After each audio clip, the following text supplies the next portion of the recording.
This week's podcast is brought to you by Audible.com. Get a free audiobook download and a 30-day free trial at audibletrial.com/DJ Force X. There are over 180,000 titles to choose from for your iPhone, Android, Kindle, or MP3 player. This episode of the DJ Force X podcast is proudly sponsored by Fixed. Fixed is a fan and artist-friendly independent record label that specializes in hybrid electronic rock. It's home to the likes of Celduella, Blue Starly, I Will Never Be the Same, Richie Nix, The Algorithm, Voicians, CD Akira, and a whole bunch more. Check out their latest label sampler for just $1 at their official store, fixedstore.com. That's FIXT store.com. Save 10% off your first order by using my coupon code FORCEX. That's FORCEX.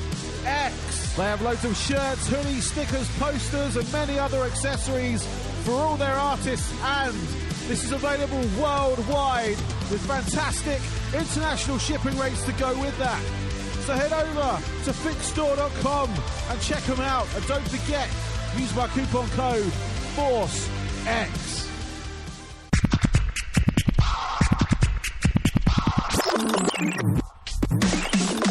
Hello and welcome to the DJ Force X podcast, episode 55. Yes, on this week's episode, I have a legendary guest. There is no other way to describe this person, but it is Rich Williams.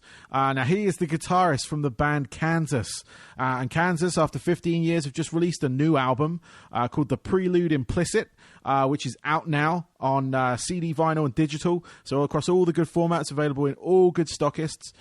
So however you consume your music, go stream it, go listen to it, go download it, go buy it, all that kind of good stuff.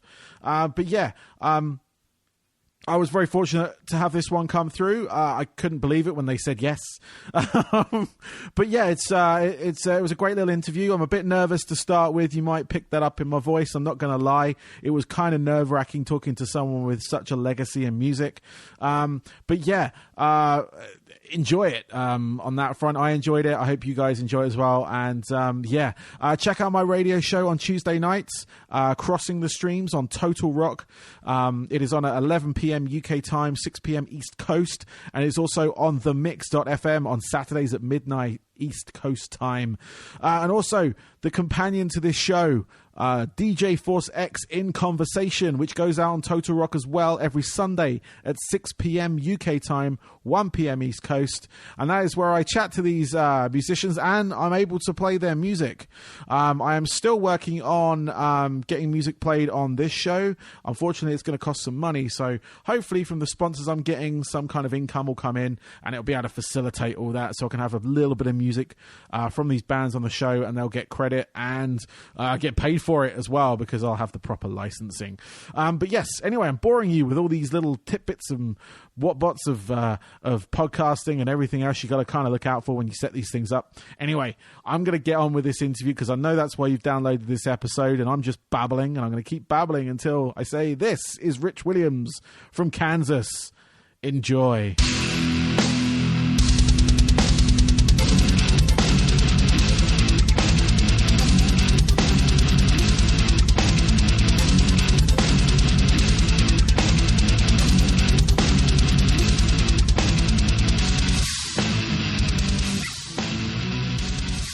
I would like to welcome to my show today, I have Richard Williams.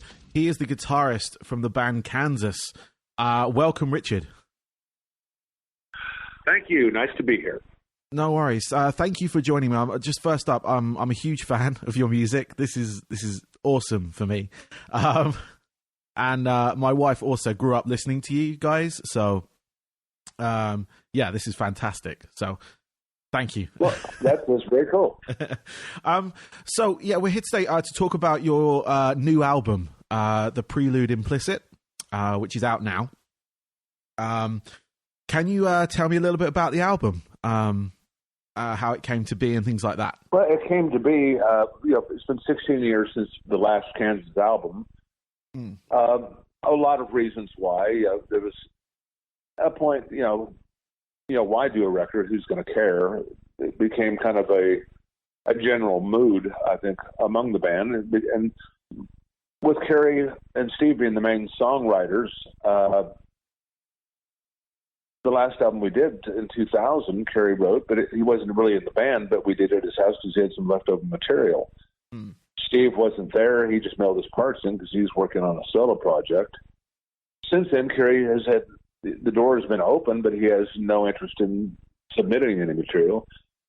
After that, Steve had no desire to, after his solo projects, he said, I'm not going to record anything new. I don't want to write anymore.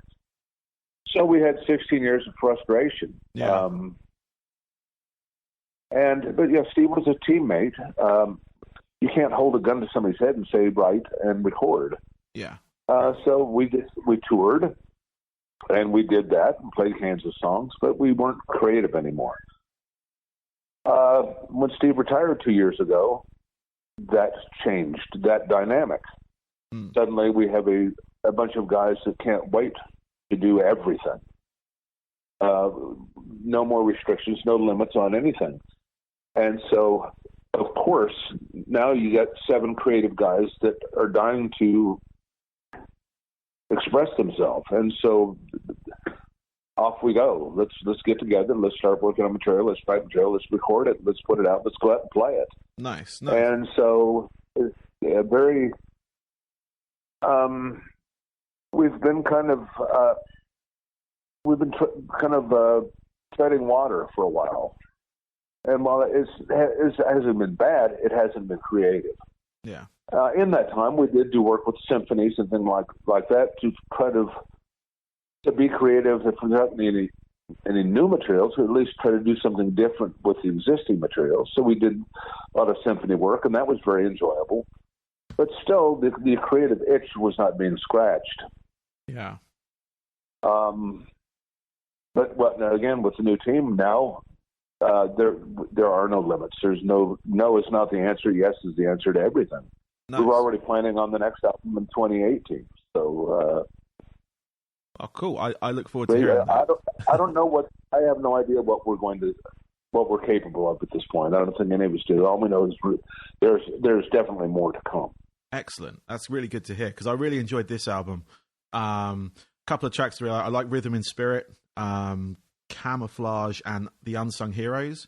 All those are great songs. The whole album itself is fantastic as well. I'm really enjoying listening to it. And what's the what was the story behind the album? Was each song its own entity? Or was there a common thread running through everything? It's not a concept album in the sense of that. But the common thread running through the album is, okay, here's the goal, here's the plan, is we're going to make an album for the fans, and we're not going to be something other than ourselves. We're going to try to make the purest Kansas album that we can. And we are a record company that was not only asking us, but demanding that we be ourselves. Yeah. They weren't saying, guys, let's try to make a bunch of hits here. They were wanting us to follow our nature and to make a great Kansas record.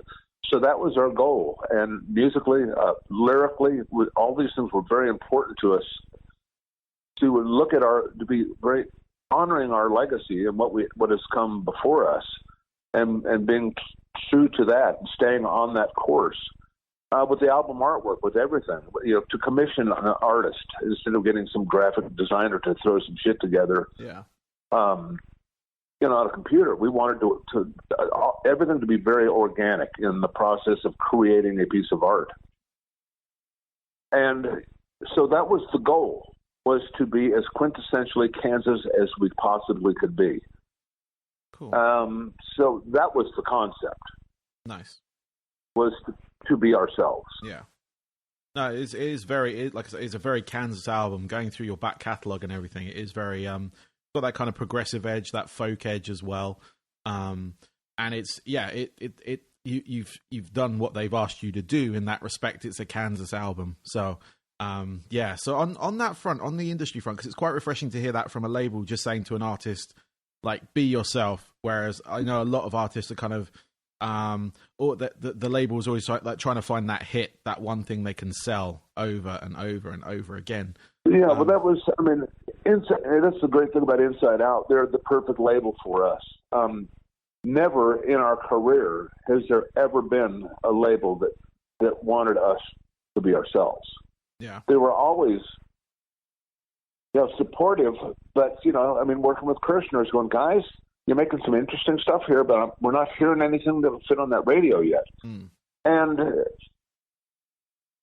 of course, that's if you manufacture shoes, you want to make one that the populace is going to find something they want to walk around the streets in, and so to have the most popular shoe out there is so you can sell the shit out of them. That's what a record company does. I understand the business side of it, but it has to kind of go both ways. We're not the average band. There's a unique desire that goes beyond selling a lot of product with Kansas, always has been, is a need of integrity, for this to be real, to be honest with what it is, to be true to ourselves, instead of trying to be what somebody else wants to move more units. Yeah. And so to hear that coming from the record company was a first for me. Yeah. And it was so refreshing to not have the heavy hand on your shoulders. Instead it's just like, guys, make me a record, make me a good one, be yourselves. It was a great experience. Yeah. So, I mean, obviously you've been around for 40 odd years now, you've sold millions of albums. How have you seen the industry change? Because obviously you've been out for 15 years, and the industry has changed a hell of a lot in that time. How has that worked for you guys? How have you embraced the changes? Well, I don't know if embracing is the right word. Tolerate and accept, perhaps. Okay, simple reality. We have not been relevant to pop radio since the 80s. But in learning to live with that, we also discovered that there is what lies below the radar is this huge world of music that is so much bigger than what is just simply dominated by pop radio. And then that's the world we've been living in ever since, on our own terms. And it's not a bad place to be. Actually, it's a great place to be. Another bit of reality is just the way music is bought now, or actually maybe better would say the way it's not bought now. Yes. I mean, this, when Point of No Return came out, all of our peers, everybody was having, to have a gold record was commonplace. And, occasionally someone would go platinum, and that was, but gold albums were, everybody was having gold records. To sell 500,000 units in the United States now is a miracle. And so, if this album does 50,000, if it was comparable to 1976, it would have been 2 million. Yeah. It's just times are different. Yeah. There's so much piracy. There's so much is not paid for. The small portion of a penny that you get, from streaming and all that is just beyond absurd. Yeah. I mean, you can make more money walking around picking up aluminum cans and taking them to the to recycling bin than you make off streaming records. Yeah. And so the reality of that, we knew going into it that no matter how popular this record gets, we're not going to be buying new houses. Yeah. So the importance of this record was not making money, but for our own integrity, our own need to create and to go out there and be able to perform new material again. Yeah. Because, to be honest, we signed a terrible record deal. We got one offer, and that was from Don Kirshner. Don Kirshner was a publisher. Mm. Guys, that's my deal. I own the publishing. And so, well, you see all these other bands that own their own publishing. We didn't. Yeah. So the band got nothing from that. Songwriters got their share. But the record deal that we signed was horrible. And we had to pay off all expenses of everything. Mm. And so for the 25 cents per album that we got, had to pay off all recording costs, all tour support costs. All of that, well, they're making, $2 a record. We're paying them back out of our pittance. Mm. But that was the only game in town. Without that, we wouldn't have been. We didn't get any other deals. Yeah. So we've for the last 40 some years, being on the road has always been our bread and butter. Mm. That's what has always kept us alive is live performing. There's royalty checks. They're all great, but there's a cavernous difference between what people think people in bands make and what they actually make. Yeah. I mean, people think that I live in a fucking castle somewhere, and it's just not true. And we've sold 30 million plus records. Yeah. That was a long, long time ago. I don't think you have the money that you earned 30 years ago still sitting in your pocket. No.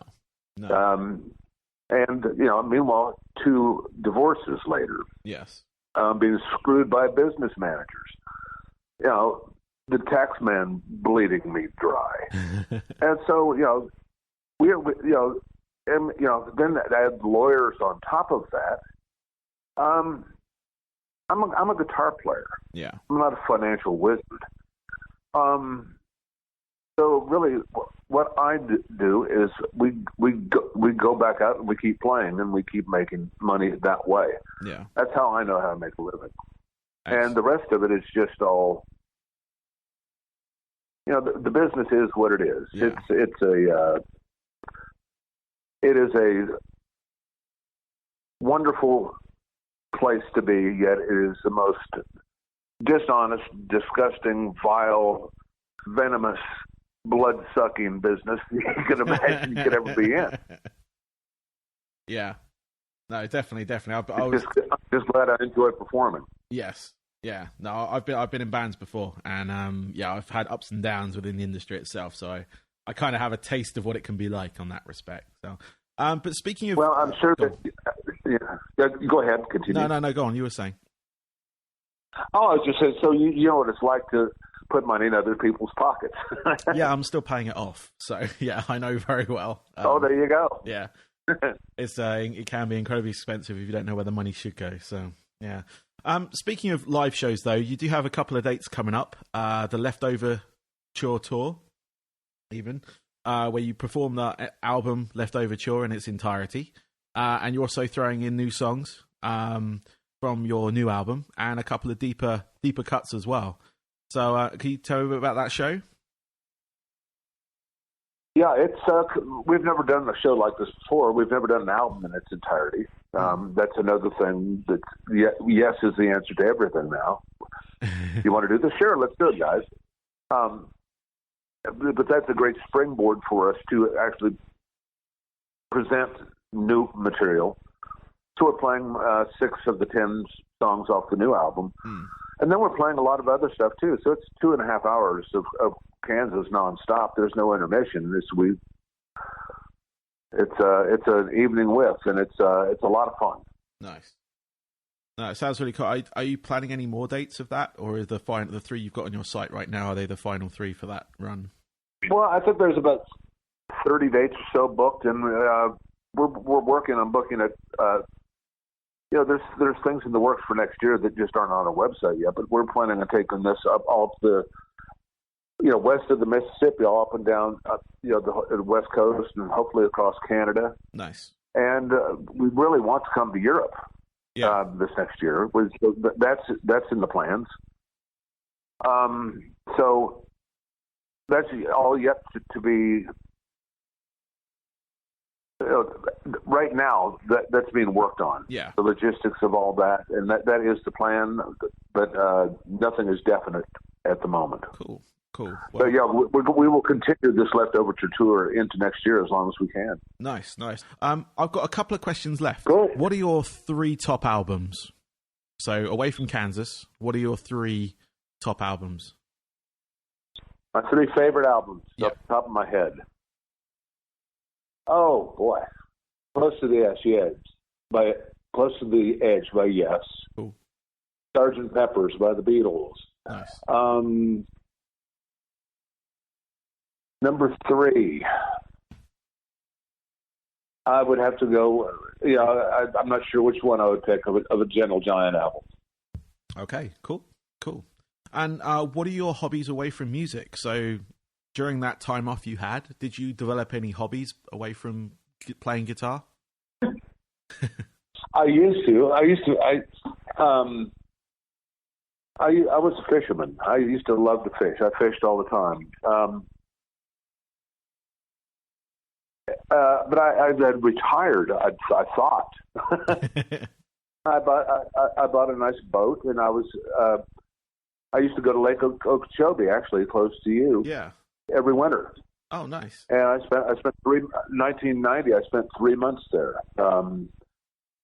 fishing with friends down there out of a tackle shop out of the town of Okeechobee, and I was offered a job there to be a guide, and it was tempting. I thought I was retired, but then why turn something I enjoy doing into a job? Yeah. But then we got a call from a German promoter saying, I could put together a tour for you guys. Come over here to Germany for 2 weeks. And so we talked with Dave and Carrie, and we thought, what do you guys think? Let's go do this. And so we went over and played and had a lot of fun with it. And so,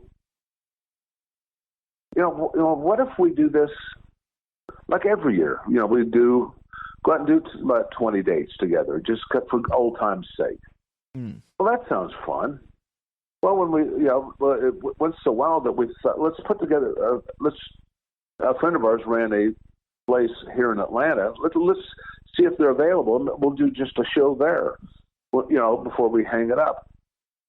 The date was available, so when we came into town, it sold out in seconds. Nice.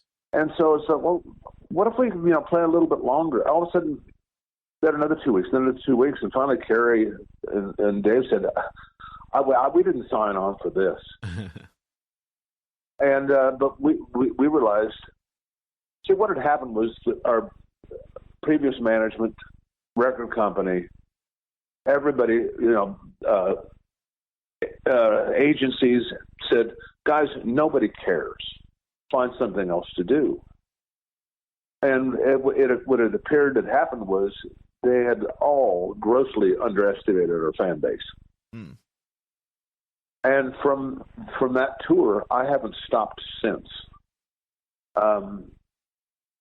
Last year we did 94 shows. This year I'm going to do over 100. I'm busier now than I've ever been in my life.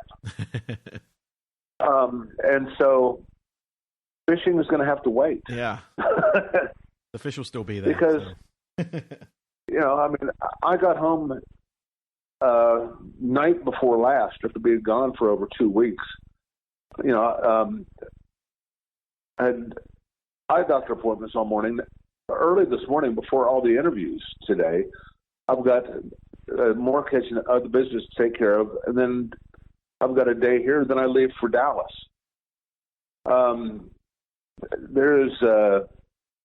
We're forcing ourselves to take some time off in December and January, but we're still working. But yeah. And meanwhile, there's so much has gone into the album and all the new material we're playing and stuff. So every day there's a lot of, nothing against, like, say, playing in Bad Company. I love Bad Company. Mm. But it doesn't require constant studying. Yeah. A 2.5 hour show, especially with some material we haven't played in a long time, we are all woodshedding constantly. I'll spend 2 hours today just going through the set again. I have to do that every day because there's just too damn many notes to play and too many split-second decisions with switching pickups and changing sounds and all these things. It has to be automatic, and if I take a week off, I'm behind, and so I don't have time for hobbies. The biggest hobby I have right now today is me and my wife. Went shopping last night, so we can throw something in the crock pot. Feeding ourselves is our hobby at the moment. Cooking and trying to doing it right and healthy. Yeah, it's about the only thing we have time for. It. My wife travels with me most of the time, and so this is a full-time job. Okay.